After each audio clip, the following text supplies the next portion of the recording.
Let's see this question. इस question में क्या बोला है? A balloon carries a total load of 185 kg at normal pressure and temperature of 27 degrees Celsius. What load with the balloon carry on rising the height at which the barometer pressure is 45 centimeter of Hg and temperature minus 7 degree Celsius. ठीक है, तो यहाँ बेटा जो concept use होगा ideal gas equation का concept use होगा। PV equals to क्या हो जाएगा बेटा? N R T. और हमें पता है कि पीवी बराबर क्या होता है? Mass divided by molecular mass into RT. ठीक है, अब देखो बैलून की अगर मैं यहां बात करूं तो लेटर सपोज दैट मेरा जो बैलून होगा, ठीक है, यहां क्या चीज कांस्टेंट होगी? तो बैलून का वॉल्यूम कांस्टेंट होगा। बैलून का वॉल्यूम क्या होगा? कांस्टेंट होगा। और सर अगर बैलून का वॉल्यूम कांस्टेंट हो गया, इसका मतलब हम डायरेक्ट क्या लिख सकते हैं sir? P directly proportional to volume constant हो गया है ना, molecular mass constant, R constant, तो volume pressure directly proportional to क्या हो जाएगा? मास इनटू टेम्परेचर है, तो प्रेशर डायरेक्टली प्रोपोर्शनल टू क्या हो जाएगा? M into T. सही बात है। अब यहाँ क्या लिखा जाए sir? P1 upon P2 equals to क्या लिखा जाएगा? M1 अपॉन M2 इंटू क्या लिखा जाएगा? T1 upon T2। ठीक है, सही बात है। अब जरा देखो प्रेशर जो है पहले वो बात कर रहा है कि नॉर्मल प्रेशर पर है। 185 kg जो मास दिया हुआ है वो किस पर दिया हुआ है? नॉर्मल प्रेशर पर। तो हम एक काम करते हैं, इस मास को जो मान लेते हैं वो मान लेते हैं m1।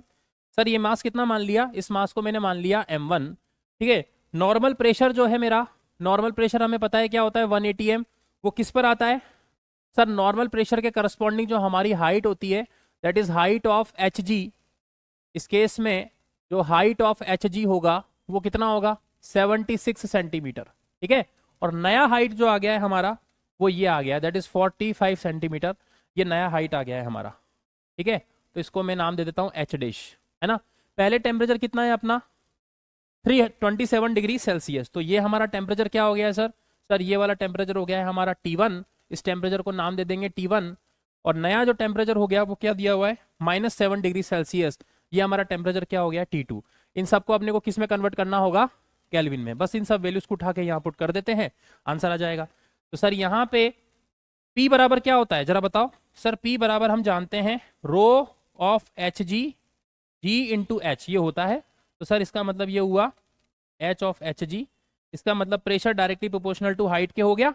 तो हम यहाँ क्या लिख दें? P1 अपॉन P2 की जगह H1 अपॉन H2। तो यहाँ लिख दिया मैंने H1 upon H2 and equals to M1 upon M2 into T1 upon T2। बस कुछ नहीं रखना, अपने को वैल्यूज पुट करनी है। H1 कितना था पहले? सर पहले हाइट था 76 सेंटीमीटर। ठीक है, तो ये H1 है, ये H2 है, ये हो गया H2।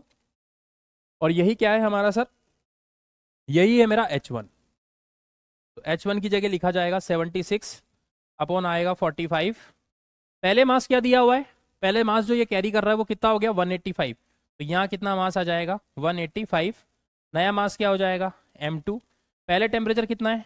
27 degree Celsius. इसको केल्विन में कन्वर्ट करेंगे तो क्या आएगा? 273 ऐड कर देंगे तो वो हो जाएगा सर 273 प्लस कितना? 27। और यहाँ पे नया टेम्परेचर जो है वो कितना है सर? ये है -7। तो ये हो जाएगा 273 ऐड कर देंगे हम -7 में, तो ये हो जाएगा -7 प्लस 273, है ना बेटा। तो इसको जब आगे सॉल्व करें हम तो 76 upon 45 equals to 185 divided by M2 into 300 divided by 266। यहाँ से जब सॉल्व करेंगे तो M2 की वैल्यू क्या आ जाएगी? M2 इधर आ जाएगा, ये इधर चला जाएगा। This is 185 345 divided by 76 into 266। ऐसा ही है, एक बार देख लेते हैं।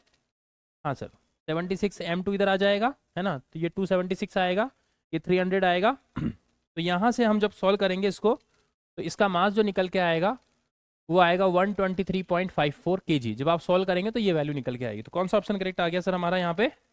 फोर्थ ऑप्शन करेक्ट आ गया। ठीक है।